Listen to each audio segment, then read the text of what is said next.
On va passer, donc, s'il n'y a pas de questions, à la présentation suivante sur l'imagerie spatiale et l'utilisation et les besoins des agences d'urbanisme. C'est Madame Guirado qui va présenter.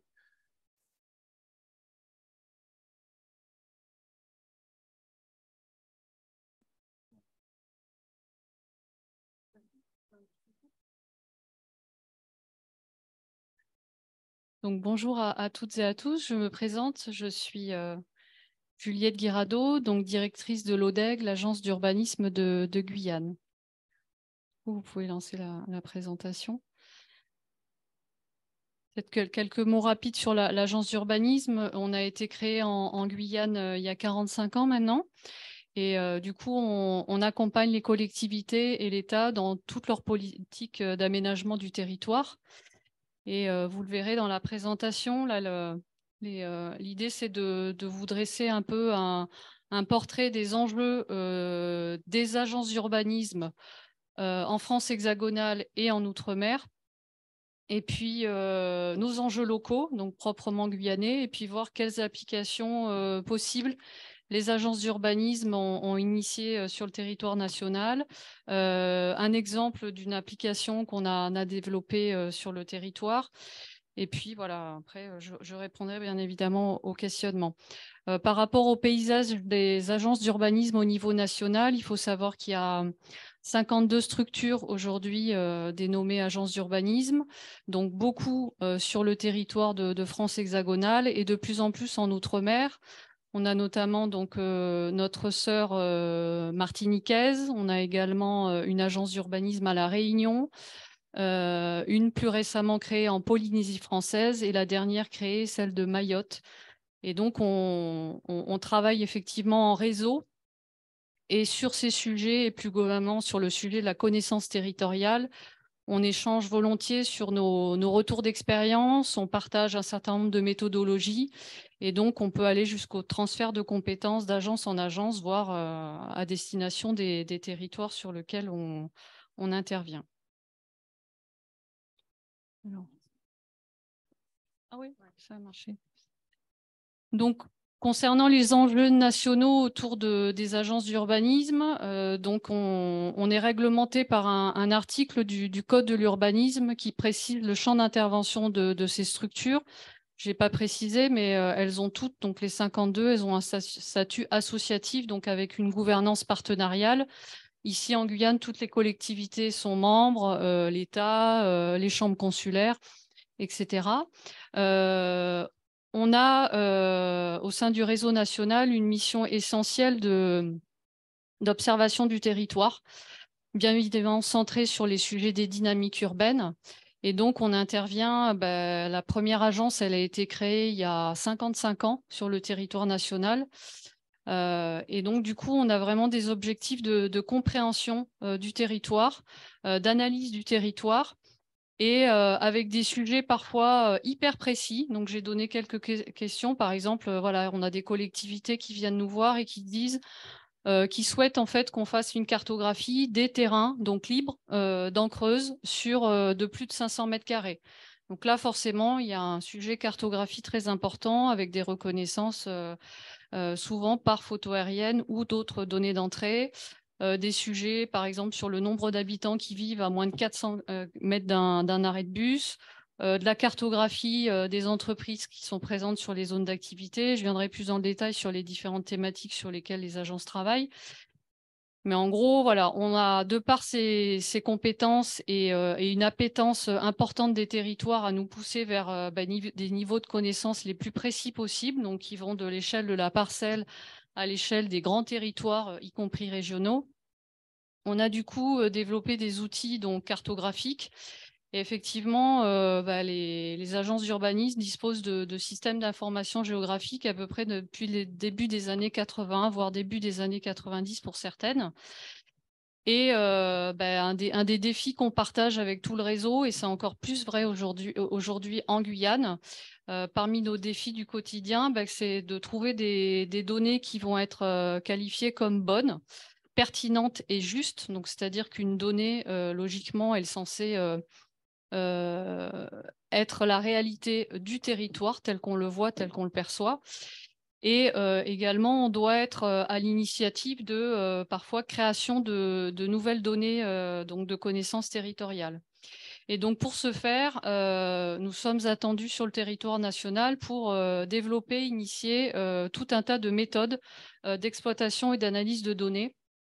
Et vous le verrez dans les exemples, on voit voilà, des phases de tâtonnement parfois qui peuvent prendre 10 ans, mais sur lequel, une fois qu'il y a une agence qui a réalisé cela, elle va pouvoir imaginer des transferts de compétences, en tout cas du retour d'expérimentation au sein d'autres territoires intéressés. Et puis, ce qui est important de retenir, c'est qu'en fait, on a une obligation donc réglementaire de pouvoir tout remettre au pot commun, c'est-à-dire que tous les travaux qu'on mène, vu qu'ils sont financés dans une logique partenariale, on a l'obligation de valoriser tout ce que l'on fait, donc à travers des sites web, des portails cartographiques ou autres.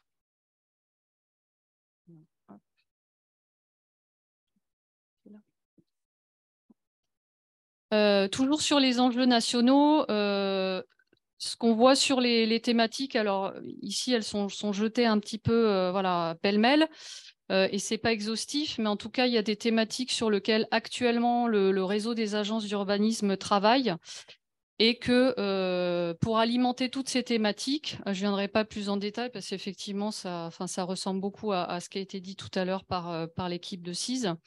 On a systématiquement besoin d'imagerie, qu'elle soit aérienne, spatiale et voire même les deux.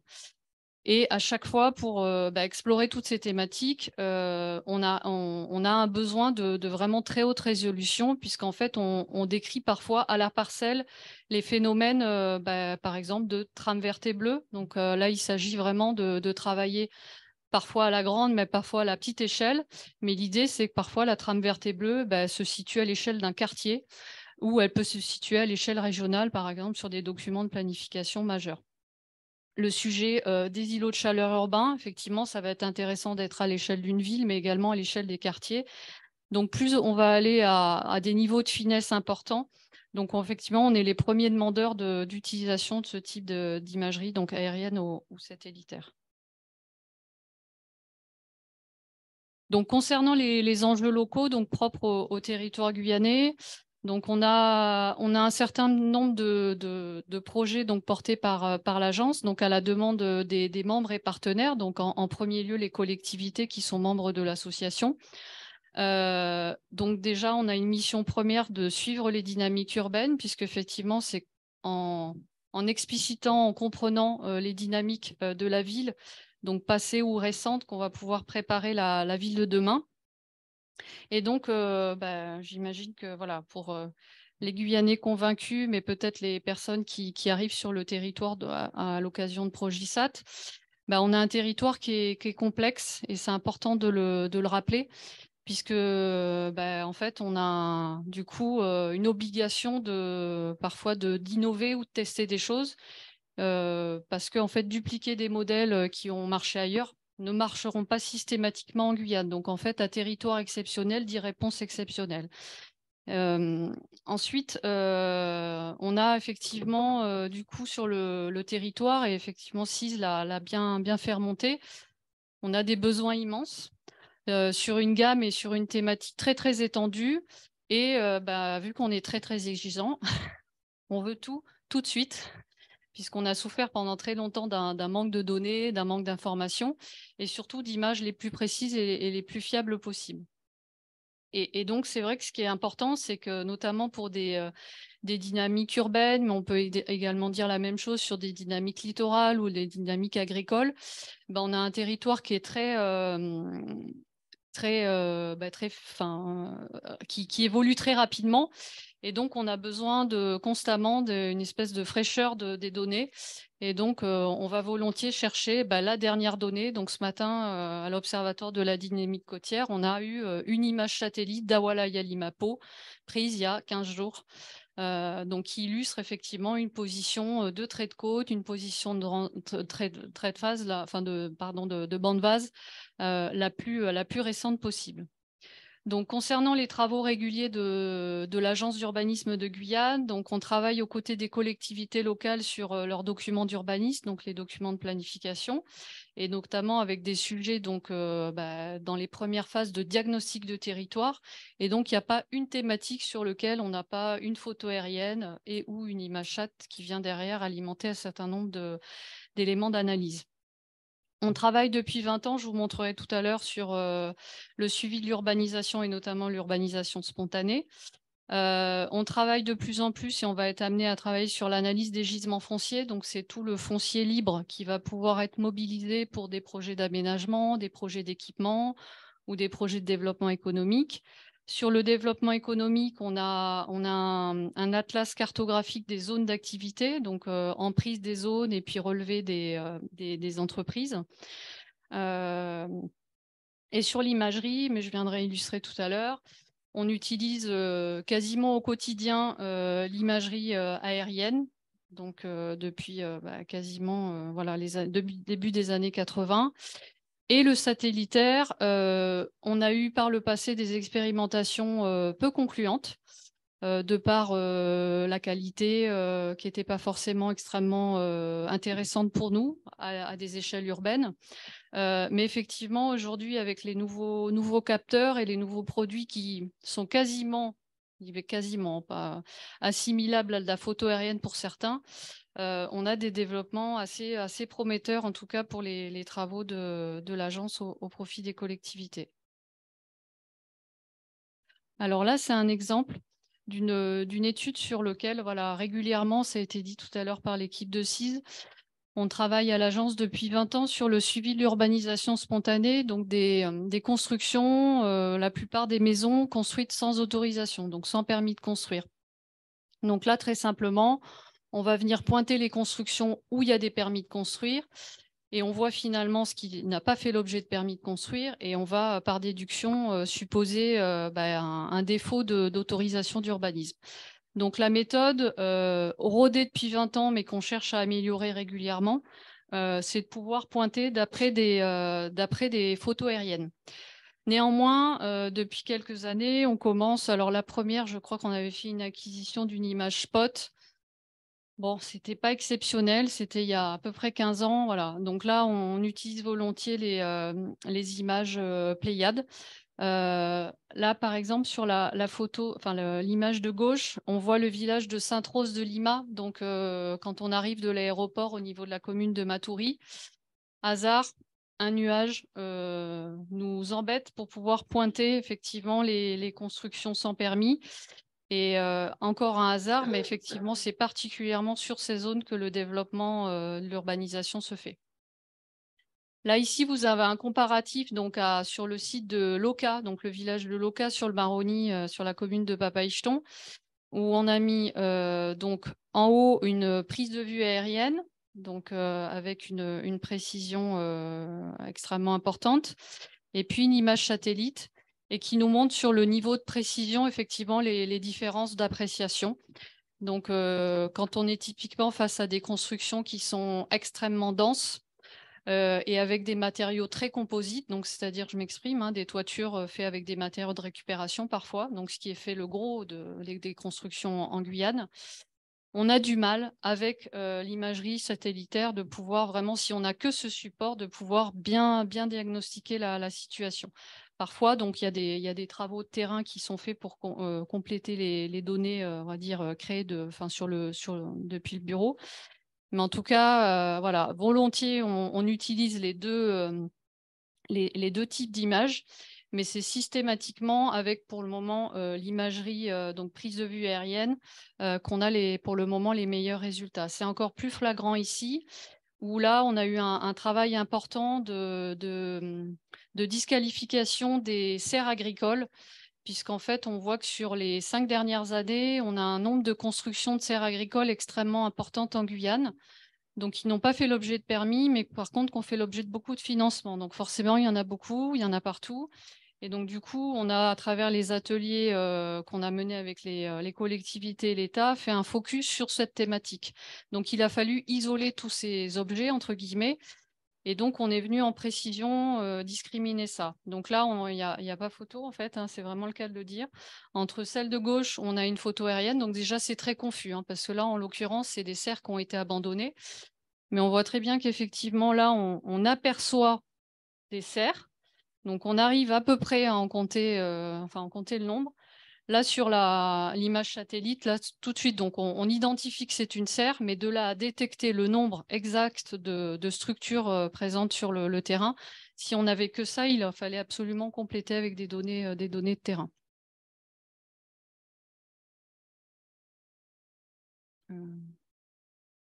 Voilà. Donc là, on va partir sur un exemple d'une autre agence d'urbanisme, donc la plus grosse au niveau national, mais qui est toujours pour nous une source d'inspiration inépuisable. Donc, c'est l'Institut Paris Région. Donc, c'est une agence d'urbanisme qui travaille sur toute l'île de France. Donc, pour ceux qui sont extérieurs, c'est tout ce qu'il y a autour de Paris. Donc, c'est toute la région, donc Île-de-France. Et donc là, ils ont sorti une étude sur laquelle on a eu en exclusivité le détail concret, complet, technique de ce qu'ils ont réussi à faire. Donc, du coup, ils sont engagés sur une mission de cartographie de tous les arbres présents sur le territoire francilien. Donc, c'est une emprise de 12 000 km². Donc, ce qui a permis effectivement de sortir des communiqués de presse qui attestent qu'aujourd'hui, sur l'Île-de-France, il y a 26 millions d'arbres qui ont été plantés. Donc, ils ont testé toute une série technique. Et ce qui paraît aujourd'hui concluant pour eux, c'est que ils ont testé l'intelligence artificielle avec des méthodes, en fait, on va dire, avec un logiciel qui est libre de reconnaissance d'arbres et avec des phases d'entraînement, donc jusqu'à 2 phases d'entraînement. Ils ont réussi à ajouter dans la base une reconnaissance qui paraît aujourd'hui fiable, en tout cas qu'ils considèrent comme fiable, de repérage de tous les arbres présents sur l'Île-de-France. Ils croisent avec ça des données donc, de hauteur, notamment en croisant MNT et MNS pour calculer hauteur d'arbres. Et donc, du coup, ils en déduisent en fait les arbres, des buissons et des arbustes. Donc, il fait une cartographie assez intéressante. Donc, juste pour ceux qui sont intéressés, mais effectivement, une fois le modèle testé et concluant, il y a à peu près un travail de 5 minutes par km², ce qui a représenté un travail serveur de 42 jours avec les machines lancées plein de tubes sur ce sujet. Alors, ce n'est pas forcément, on va dire, une thématique qui, en Guyane, pour le moment, est remontée. En tout cas, il ne me semble pas que ça soit un sujet sur lequel il y a eu des remontées des collectivités hautes, mais pourrait être des sujets à terme. Et surtout, la méthode en fait déployée, elle est la même sur d'autres sujets qui sont après. Et donc, du coup, ils ont implémenté le même type de travail sur la détection des dépôts sauvages. Donc, en fait, tous les dépôts de déchets, on va dire, toutes les décharges sauvages, les piscines, le travail d'IA sur les chantiers, tout ce qui est espace de stationnement. Et un des travaux aussi, assez intéressants qu'ils ont pu mener récemment, c'est le travail d'identification de tous les panneaux solaires qui sont en toiture aujourd'hui. Et le différentiel, ça sera également de mesurer le potentiel photovoltaïque des toitures sur le territoire de l'Île-de-France. Et puis, juste pour mémoire, pour ceux qui ne le savent pas, là, ici, vous avez une cartographie de l'occupation du sol. L'Institut Paris Région est le premier organisme national à avoir développé ce type de cartographie. Donc, la première carte d'occupation du sol, c'est eux qui l'ont développée en 1982. Et ce modèle est resté vraiment le modèle d'origine sur lequel l'OCSGE de l'IGN a été bâti.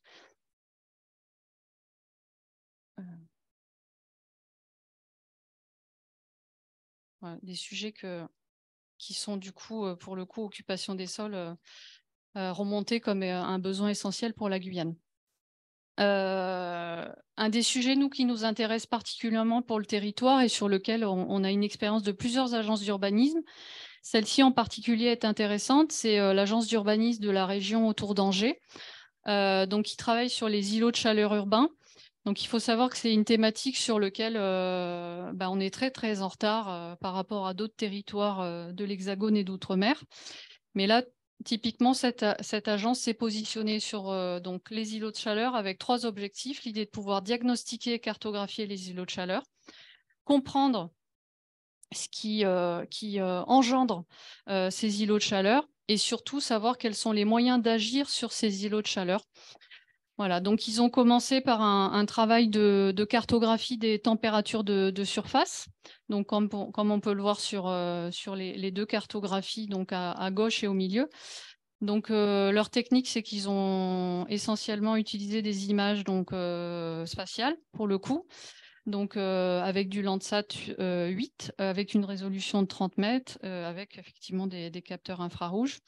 Et ils ont croisé ça avec toutes les données d'occupation du sol pour caractériser, en fait, en gros, type de température élevée, à quoi ça correspond comme tissu urbain ou comme occupation. Donc, sans surprise, c'est bien évidemment les territoires les plus artificialisés qui sont les plus chauds, particulièrement les zones d'activité économique, donc là, dans le cadre de cette étude. Et à contrario, ils ont pu relever, notamment en croisant les indices de végétation avec des cartographies qu'ils avaient faites préalablement, donc issues d'un travail d'occupation du sol et aussi de cartes de végétation avec l'image Sentinelle. Ils ont pu en venir à une conclusion, mais du coup qui est maintenant scientifiquement prouvée, que les espaces végétalisés, même en milieu urbain, sont vecteurs d'îlots de fraîcheur, sont le meilleur moyen de climatiser les villes. Et à Angers, ils ont la chance également d'avoir un réseau de cours d'eau et de zones humides assez intéressant et qui sont aussi en tout cas, vecteurs d'une sensation et en tout cas de niveau de chaleur effectivement moindre. Voilà. Ce qu'ils vont commencer à faire, c'est des systèmes de prédiction, puisqu'en fait, l'idée, c'est de pouvoir appuyer les collectivités territoriales dans leurs projets d'aménagement et de voir sur chacun des projets qui sont programmés sur l'agglomération angevine, est-ce qu'ils vont permettre de créer des îlots de chaleur ou des îlots de fraîcheur. Et donc, ils vont essayer sur chacune de faire des projections climatiques, des projections de température sur chacun des aménagements. Voilà, donc c'est typiquement un des sujets sur lequel l'agence de Guyane a été identifiée pour travailler. Tout à l'heure, ça a été dit, effectivement, il y a des travaux qui ont été réalisés par l'Université de Guyane avec un financement de la fondation de l'Université de l'ADEME et avec un thésard qu'on a pu suivre, échanger sur les méthodes.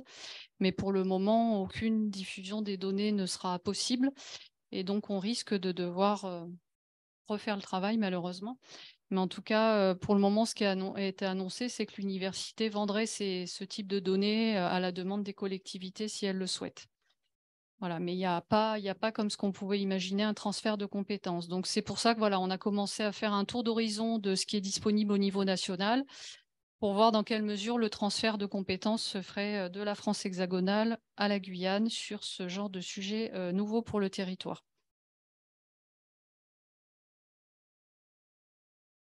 Voilà, je ne serai pas plus long, je peux répondre à vos questions éventuelles.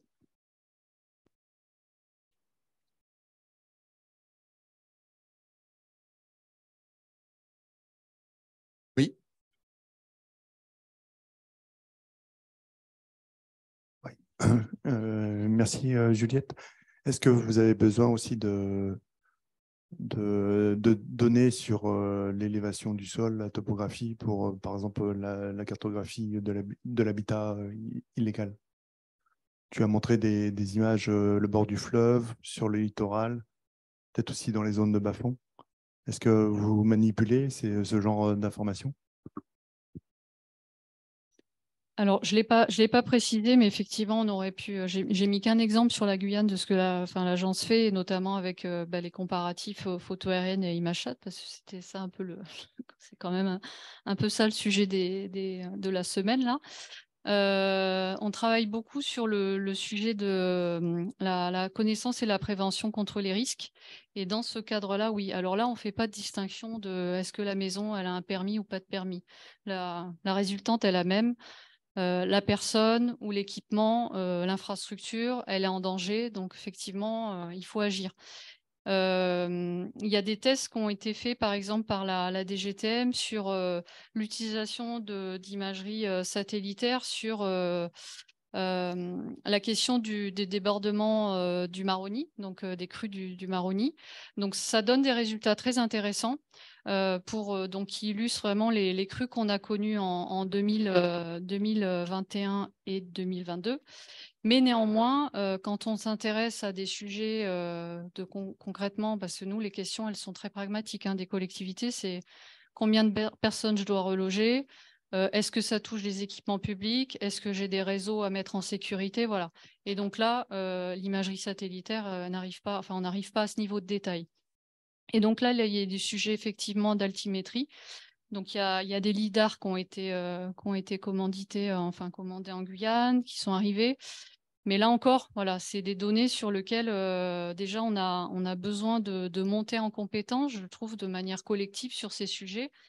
Et qu'en fait, on a des besoins très différenciés, métiers, et sur lesquels, là, moi, je parlais que des besoins de l'agence, en fait, mais on a besoin, nous, de localiser à la construction près celle qui sera touchée, enfin, au moins qui a été touchée par les dernières crues du Maroni. Et donc là, c'est des relevés qui seront sur le terrain, avec une modélisation qui se font sur des plans topographiques et qui ne peuvent pas se faire sur du lidar en fait.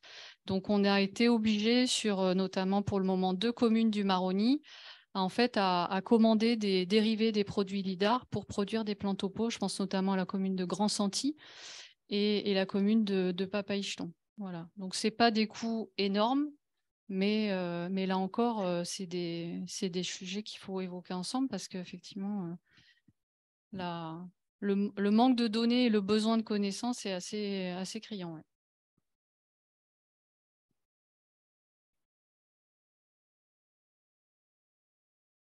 Oui, par rapport à la détection de cerfs que vous avez mentionné tout à l'heure, est-ce que vous faites des campagnes de sensibilisation en fait? Parce que comme c'est comme c'est des cerfs qui sont construites et qui bénéficient de subventions mais qui ne sont pas déclarées, est-ce qu'il y a une campagne de sensibilisation? Parce que le bénéfice du doute reste soit c'est un oubli, soit c'est intentionnel, mais